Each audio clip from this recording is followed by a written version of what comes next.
Picture this. You're at a coffee shop, waiting for someone you've never met in person. They walk through the door. You haven't said a word yet. And already, something in your gut is whispering an entire story about who they are. Your brain just did something wild. In under 5 seconds, it ran a full background check on a total stranger. No files, no paperwork, just vibes. Here's the thing. That gut read isn't magic.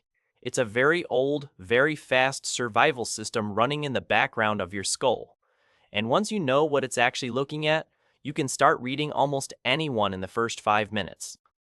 Not like a mind reader, like someone who finally stopped ignoring the signals that were always right there.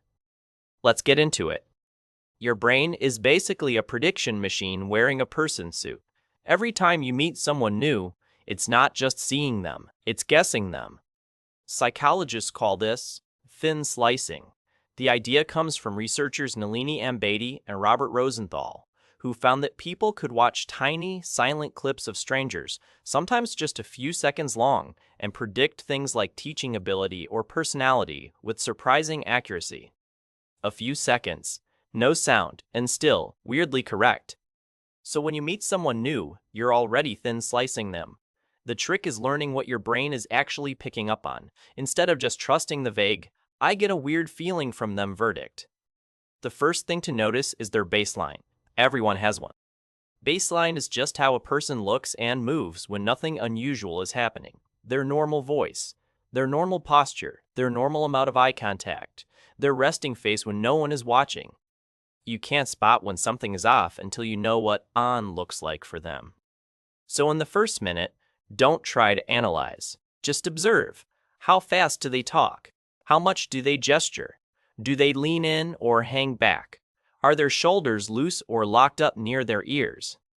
That's your control group. Everything else you notice later is measured against that. Now watch the face. Not for a long, dramatic stare, just quick, casual glances. Psychologist Paul Ekman spent decades studying facial expressions and found that certain emotions flash across the face in tiny bursts he called micro-expressions. We're talking a fraction of a second. Most people miss them entirely. You don't need to catch every twitch, but you can train yourself to notice mismatches. Someone says, "I'm so happy for you," while their mouth smiles and their eyes stay completely flat. That's a mismatch. That's data. The mouth lies more easily than the eyes. Real smiles crinkle the corners of the eyes. Polite smiles don't.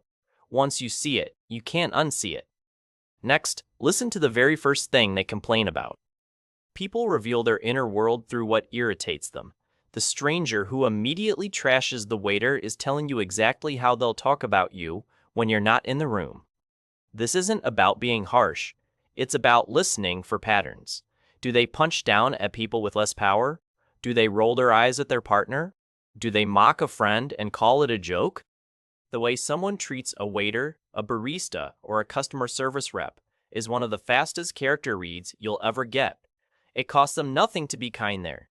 If they can't manage it, that's not a bad day. That's a personality. Now watch what they do with silence. Silence is a stress test disguised as a pause. Most people can't sit in it for more than a few seconds without filling it. Some people fill silence with jokes. Some fill it with questions about you. Some fill it by talking about themselves. Some fill it by criticizing whatever's in the room. And a rare few just sit there, comfortable, present. Each style tells you something. The joker often uses humor as armor. The question asker might be genuinely curious or genuinely avoiding being seen. The self-talker is showing you where their attention naturally lives. The critic is showing you their default lens on the world. You didn't have to ask a single deep question. You just let the silence do the interview. Now pay attention to their eyes, but not in the creepy dating advice way. Watch where their eyes go when they're excited. That's what they actually care about. It might be their phone. It might be the door. It might be their kid across the room. It might be you. We don't look at what we're supposed to care about. We look at what we do care about. Attention is the most honest form of love, and also the most honest form of boredom. If someone's eyes keep drifting to the exit while you're mid-sentence, that's not paranoia on your part. That's information. Now let's talk about the handshake, the hug, or whatever the greeting is. Body language researcher Joe Navarro, a former FBI agent, spent years studying nonverbal behavior in high-stakes interviews. One of his big points is that our feet and torso often tell the truth before our face does. Watch where their torso is pointed. Watch where their feet are pointed. When people are actually engaged with you, their body squares up to yours. When they're mentally already leaving, one foot quietly points toward the door. The face can fake interest. The feet almost never bother. Here's the part that should bother you a little. Your brain forms a first impression of a stranger in about a tenth of a second. Princeton researchers Janine Willis and Alexander Todorov found that judgments about traits like trustworthiness, competence, and likability get locked in almost instantly from a face alone. More time to look didn't really change the verdict. It just made people more confident in it.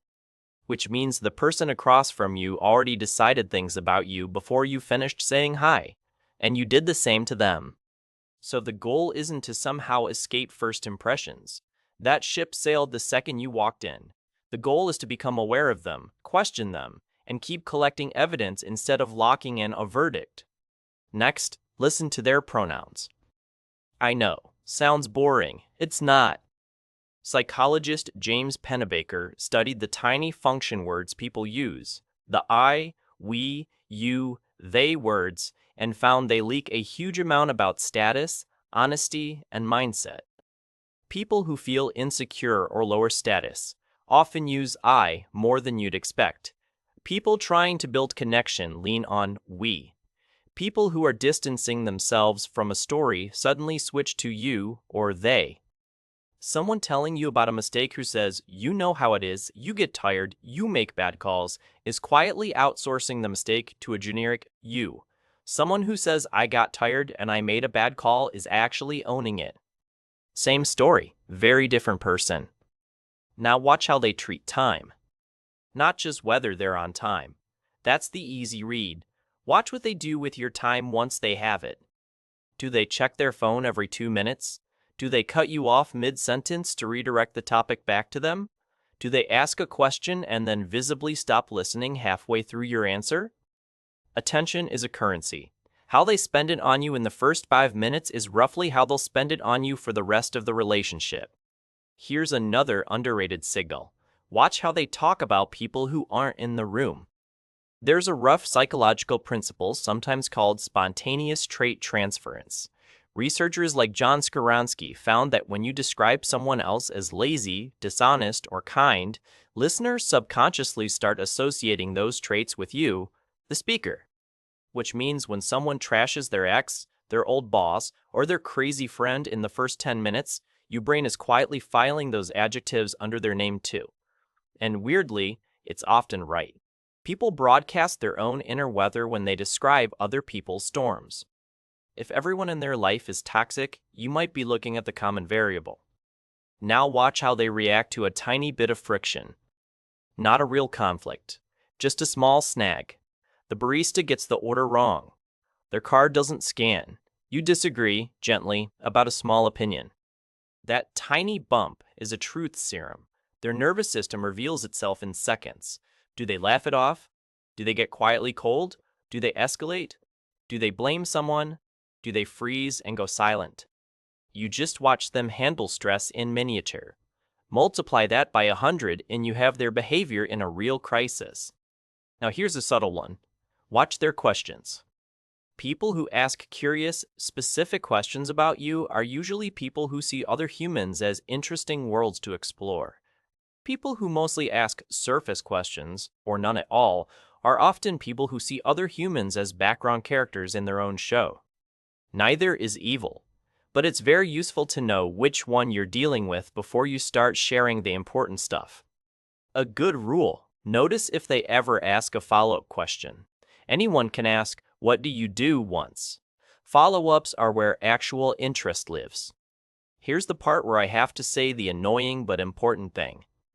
None of these signals mean anything on their own. One crossed arm is not a personality. One flat smile is not a red flag. One I instead of we is not a diagnosis. Reading people is not about catching a single tell like some poker movie. It's about clusters, patterns, the same signal showing up in 3 different ways in the first 5 minutes. If someone's feet point away, their eyes drift to the door, their answers get shorter, and they check their phone twice, that's a cluster. That's a story. One of those things alone is just a Tuesday. Also, please, do not use this to be paranoid. The point isn't to catch people. The point is to stop ignoring your own perception.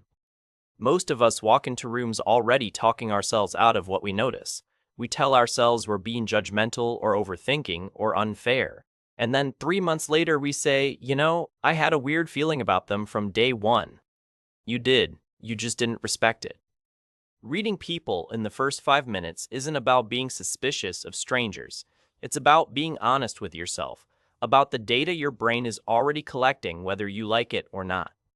Here's your slightly uncomfortable takeaway. The people who seem to have amazing intuition about others aren't psychic. They're just paying attention on purpose. They watch the feet. They notice the mismatched smile. They clock the pronouns. They listen for who gets blamed. They sit in the silence and see who breaks it. They also, and this matters, know that they can be wrong, so they keep updating. They treat first impressions like a rough draft, not a final verdict. You can do that too. You already have the hardware. You've been thin slicing strangers since you were a toddler, deciding which grown-up to trust with your snack. The only difference now is that you get to do it on purpose.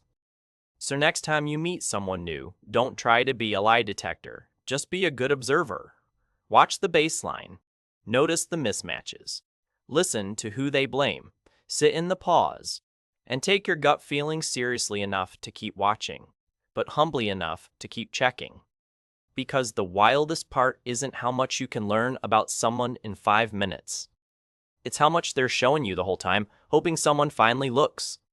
If your brain quietly said, "Oh no, I do that," more than once in this video, you're going to like what's coming next. Hit subscribe, and I'll see you in the next one.